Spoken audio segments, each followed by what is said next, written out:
Good afternoon to you. We will now continue with the Constitution.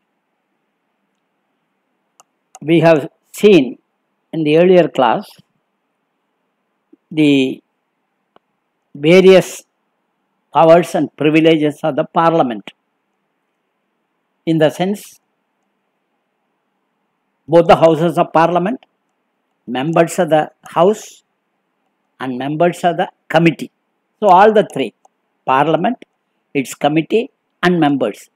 What are their privileges, immunities, and freedom, which we have analyzed thoroughly as a collective forum and individual privileges. Both we have seen in the last 2 or 3 classes. Today we will continue with the Constitution, the topic being powers of Parliament. That is, the functions and powers of Parliament. As you know, we have 3 organs of the state. One is Parliament, the main job is lawmaking, and the executive, the main job is to execute the law, and the third one is judiciary, to interpret the law. All the 3 organs derive their powers from the Constitution. So we have a separation of powers, but both Parliament and executive having been fused, in the fusion, there is amalgamation of what is known as executive and legislature. We follow the parliamentary form of government. We elect the members. We take the members from the legislative, parliament. So, we have a parliamentary form of government. Now, viewed in this context, what are the powers of the parliament? That is what we have to see now. The powers of the parliament, broadly, we can divide this into 7 categories. Number 1, legislative powers. Number 2, executive powers. Number 3, financial powers. Number 4, judicial powers. Number 5, electoral powers. Number 6, constituent powers. And number 7, miscellaneous powers. So, we are taking the first one, that is the legislative powers, for which the legislature was created. The actual work of the legislature is lawmaking. So, from that point of view, what are the powers of the parliament with regard to making of law? That is what the point we are examining now. We have already discussed our constitution is a federal constitution with dual polity, one at the union at the center and the states at the periphery. So, there are 2. One is the federation, that is a union, and the other is the states. Each has been endowed with individual sovereign powers in their own spheres. Neither union is subordinate to the states, nor the states are subordinate to the union. Both are independent and they both derive powers from the constitution.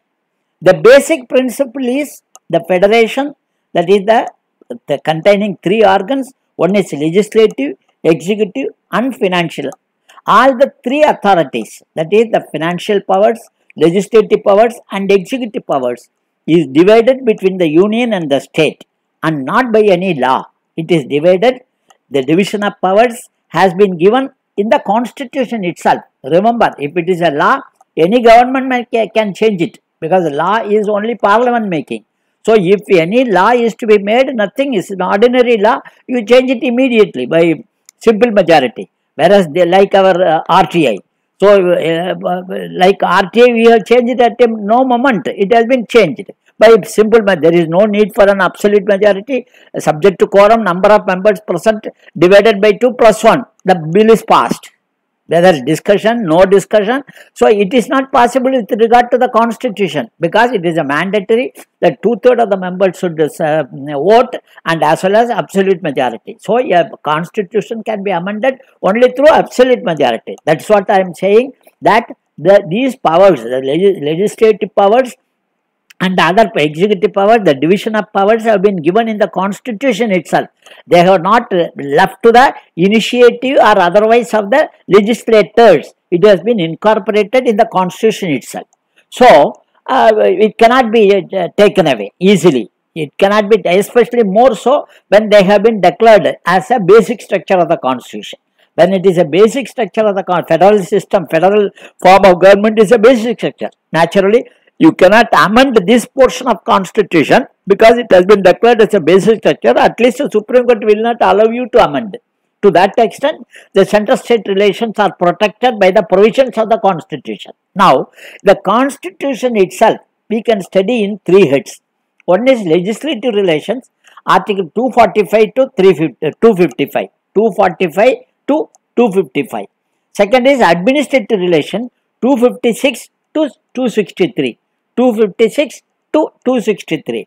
Then financial relations, 264 to 293. Article 264 to 293. So these are all the three heads included in the constitution. First, let us see legislative relations. That is 245 to 255. Article 245 to Article 255.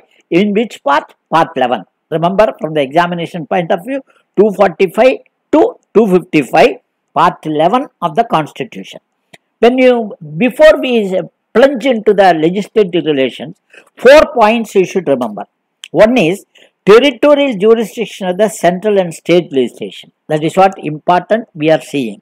What are the territorial jurisdiction of a central law and a state law? Number one. Number two, distribution of legislative subjects. How the subjects have been distributed between the center and the state. Number three, parliamentary legislations on state subject. Whether parliament can make a law on a state subject. The third point we should see. Control of union over the state law during the normal and extraordinary circumstances. During the normal times, whether the union can control the state law, and what are the powers in regard to the extraordinary circumstances, what are the powers. These 4 points we should see. That is the territorial jurisdiction of the central law and state law, distribution of legislative subjects, and parliamentary legislation on state subject, and control of union over the state law during normal times as well as during extraordinary circumstances, special circumstances. These 4 heads are important from the examination point of view. Now, under Article 245 of the Constitution, Parliament can make a law for the whole of India or part of India. Whole of India or part of India. What is whole of India? What is part of India? It is already given in Article 1. That is what is the union and its territories. So, it has been defined in Article 1 itself. So, a state legislature can make law for the whole of the state or part of the state. Remember, the state law is applicable only to the whole of the state or part of the state, whereas parliamentary law is enforceable the entire whole of India or part of India. A state law cannot go beyond the territory of the state unless the territory is extended. Unless the boundaries are changed, the state law cannot be applied to a territory beyond the state territory. That point you should remember. Secondly, Parliament alone can make law for the extraterritorial jurisdiction. Extraterritorial legislation can be made only by the Parliament. That is, it is applicable to the Indian citizens and their property domiciled in any part of the world. This is called extraterritorial jurisdiction. Suppose my daughter is in London and she is an Indian national, she is an NRI, she is governed by us. She is governed by the law made by Indian Parliament. Her property is governed. So, Indian law, the law made by Indian Parliament, not only governs the Indian domiciles, Indian citizens domiciled in India, but also those domiciled in abroad and their property. All are governed by this is called extraterritorial jurisdiction. Extraterritorial jurisdiction. Now, before we see Article 245 is not applicable in some cases. That is, there are 3 exceptions to Article 245, important from the examination point of view. What are the exceptions for Article 245? Whether Article 245 is absolute? No, it is not absolute. It is subject to 3 exceptions. What are the exceptions? Article 240 is the first exception. Under Article 240, the President can make regulations for peace, progress and good governance of the 4 union territories, Dadar, Nagar Haveli, Andaman Nicobar, Lakshadweep, Daman and Diu. So, these 4 union territories, President can make regulations over and above the law made by the Parliament. So, parliamentary law does not apply under Article 240 with regard to these 4 union territories. Number 1. Then Schedule 5. Under Schedule 5, the governor is empowered to direct non-application of parliamentary law to scheduled areas. Schedule 5, governor. Remember, Schedule 5, governor. And Article 240, President making regulation with regard to the 4 union territories. Then under 6th schedule, the governor of Assam can direct non-application of parliamentary law to the tribal areas of Assam. To the tribal areas of Assam, Meghalaya, Tripura and Mizoram. So remember, these are all the 3 exceptions to Article 245. One is Article 240, second is Schedule 5 and third is Schedule 6. These 3 are exceptions to Article 245. This is most important point you should remember. Secondly, parliamentary law enjoys, as I have already told you, extraterritorial jurisdiction. That is the right to parliament, right of the parliament to make law for application to Indian citizens residing outside India, which cannot be questioned. This is called the doctrine of territorial nexus. Doctrine of territorial nexus. This was upheld by the Supreme Court in a case, namely Wallace versus IT Commissioner Bombay. IT Commissioner Bombay versus Wallace. So in this case, very interestingly, the company was registered in UK and there was a partner firm in Bombay, and main source of income is from the Bombay partner firm. The company was registered as a parent company in England, the main income came from the partner firm in India. And so naturally the IT Commissioner levied heavy tax on the parent company. A case was filed in the Privy Council in 1948. The Privy Council upheld the powers of the Bombay Income Tax Commissioner to tax the parent company. Thus, extraterritorial authority of the Union Legislature has been upheld by the Privy Council, no less a body than Privy Council. Now, Constitution provides for the threefold division of powers with regard to Union and the state. That is we are talking, first we talked about the territorial jurisdiction. Now we are talking about the subject jurisdiction. There are threefold division, threefold subjects. What are threefold? Where it is given? Most important, Article 246, Article 246 read with Schedule 7. Article 246 read with Schedule 7. And what are the Schedule 7 says? Schedule 7 has given 3 lists. 3 lists have been given. Union list, state list and concurrent list. List 1, list 2, list 3. Important for the examination point of view. List 1 is union list and list 2 is state list. List 3 is concurrent list. List 1 is union list consisting of 100 subjects. Remember, 100 subjects. Originally it was 97. Now it is 100, including the service tax incorporated under 88th Amendment Act 2003. So 100 is the service tax. It has been included in the union list, on which Union Parliament is competent to make law. Union Parliament is competent to make law, which includes, the union subjects include banking, defense, foreign affairs, atomic energy, currency, communication, interstate trade, etc. And these subjects, remember, only Parliament can make law. Second is list 2. This relates to the subjects on which state legislatures are competent to make law. States have exclusive powers to make law in the normal circumstances. Why I insist on normal circumstances? There are some extraordinary special circumstances under which the governor can reserve a bill passed by the state legislature for consideration of the union under Article 200 of the Constitution. The state list has 61 subjects. How many subjects? 61 subjects. Originally, it had 66 subjects. How many subjects it had originally? 66 subjects. These subjects relate to matters of local importance, like example, law and order, police, public health, sanitation, agriculture, prison, local government, gambling, etc. Gambling, etc. Now, another important point, 42nd Amendment Act 1976 transferred, 42nd Amendment Act 1976 transferred 5 subjects from the state list to to the concurrent list. So 66 has become 61. What are the subjects that have been transferred from state list to the concurrent subject through 42nd Amendment Act 1976? Number 1, what is known as the protection of wild animals and education, forest, weights and measures, and administration of justice and constitution of all courts except Supreme Court and High Court. These are all the 5 subjects which have been transferred from the state list to the concurrent list. Robbing the Paul and paying the Peter. So from the state list, these have been transferred to the concurrent list. Through which amendment? 42nd Amendment Act.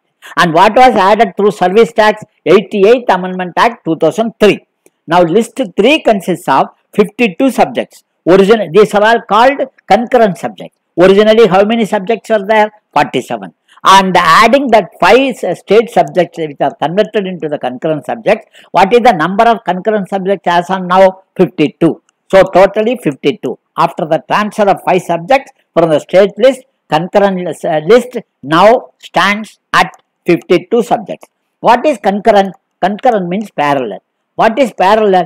On a concurrent subject, both the state legislatures and the parliament can make law. They both have powers to make law on a concurrent subject. Both have powers. Now, if there is a clash between a parliamentary law and state law on a given subject, then the parliament law will prevail over the state law. Obviously, union law will prevail over the state law if a law has been made on a concurrent subject by both the parliament and by the state legislature. However, if the state law has been reserved for consideration by President of India and the President has given the consent for the state law, then the state law will prevail over the parliament law. Remember why this, see the rationale.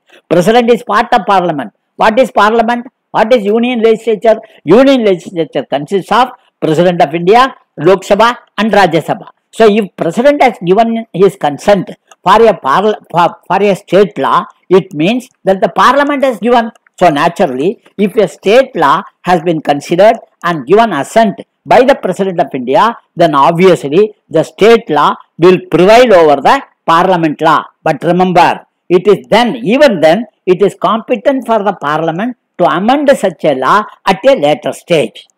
Most important point you should remember. Now, there may be some subjects which are not included in any of the 3 lists mentioned above. We have mentioned 3 lists, list 1, list 2, list 3. We have seen union subject, state subject and concurrent subject. There may be occasion because with the developing, with the globalization, with the liberalization, with the privatization, there may be possibility new subjects are pouring in.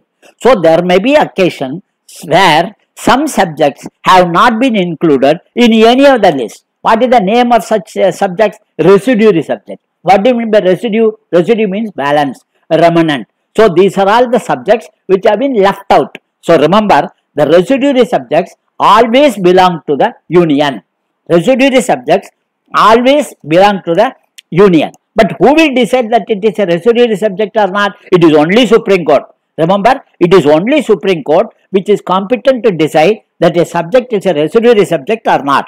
For example, I will tell you, till 2003, service tax was a residuary subject. 88th Amendment Act 2003 included service tax in the union list, giving the powers to the parliament to make a law on the said subject. So, 88th Amendment Act 2003 included service tax under the union list. Now, remember, it is interesting to note that in United States, only the powers of federal government have been given in the Constitution. All the powers, only federal government powers are given in the Constitution. What does it imply? All other powers which have not been included in the Constitution belong to the state. So, all powers, what we have done the state subject separately, concurrent subject separately and union subject separately. But what did the US do? US given only the federal subjects to the federation. That is the union, that is the central government has got only subject. Rest of the subjects automatically go to the state government. That implies residuary subjects, concurrent subject and state subject. All belong to the state. On the other hand, In India, we have divided into 3 categories. Remember, Australia also followed US model. There also there is no question of state list, union list, etc. Only the federal subjects have been given to the federation and rest of the subjects belong to the union. That is how the division of powers have happened. Now, from the examination point of view, remember, now Article 245 important, exception to Article 245 important, subjection 7th schedule important, Article 246 important, 42nd Amendment Act 1976 important, 88th Amendment Act 2003 important. What are the examples of state subjects and union subjects important? What is the restrictions over lawmaking powers of the union as well as state important? Who is competent to decide that a subject is residuary or not important? How do you explain the 7th schedule is tilted towards the union? This is important for the main examination point of view. With this, we will end the class. We will continue with the powers of the parliament in the next class. Thank you.